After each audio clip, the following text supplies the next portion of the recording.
మీరు కాల్ చేస్తున్న వ్యక్తి మరొక కాల్లో బిజీగా సార్ వేరే ఉన్నారు. కాల్‌లో మీరు మాట్లాడుతున్నారు. ఇచ్చిన బిజీగా ఉన్నారంట. అట్లా ఒకసారి ఎస్ఐ గారికి కూడా ఫోన్ చేద్దాం ఒకసారి. హలో. సార్ నమస్కారం సార్. నమస్తే అండి. సార్ ఇప్పుడు ధర్మారం ఎస్ఐ గారేనా సార్ మాట్లాడేది? అవును. అవునండి. సార్ అవునండి. ఇది నేను మిర్రర్ టీవీ లైవ్‌లో నుంచి మాట్లాడుతున్నా సార్. చెప్పండి. సార్ ఇప్పుడు ఈ మాధవరావు అనే పిల్లోడిని లక్ష్మణ్, వంశీ వీళ్ళందరూ కొట్టారంట. అవునండి. కేసు అయిందండి అది. కేస్ అయిందా సార్? ఎవరి మీద అయింది సార్ అది? తిరుపతి అండ్ వంశీ అండ్ ఇంకా 3 అదర్స్. వాళ్ళ మీద కేస్ అయిందా? సార్ మరి అయింది. తిరిగి మరి ఆ పిల్లోడేమో మా పైనే ఎస్సీ, ఎస్టీ అట్రాసిటీ కేస్ చేస్తున్నారు అది ఇది అని అంటున్నారు. అవును. ఆయన మీద కూడా ఒకటి అయింది. కౌంటర్ పిటిషన్ ఇచ్చారు. అవునా? ఇన్వెస్టిగేషన్ పెండింగ్ ఉన్నాయి. హుహు. ఇప్పుడు వాళ్ళ మీద ఏ కేస్ అయింది సార్?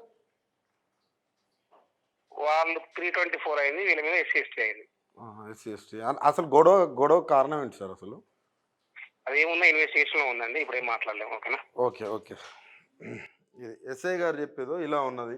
అయితే ఎస్ఐ గారు చెప్పేది ఎట్లా ఉందనంటే కేసు అయిందంట. ఓకే. మనం ఎందుకంటే వాళ్ళ లాండ్ ఆర్డర్ ఇష్యూ అంటే మనం మళ్ళా అందులో మాట్లాడినామనుకో, గట్టిగా మాట్లాడినామనుకో, మా ఇన్వెస్టిగేషన్‌కి అడ్డం వచ్చురు ఇవన్నీ ఉంటాయి కాబట్టి, సారేమో కేసు అయిందని అంటున్నారు.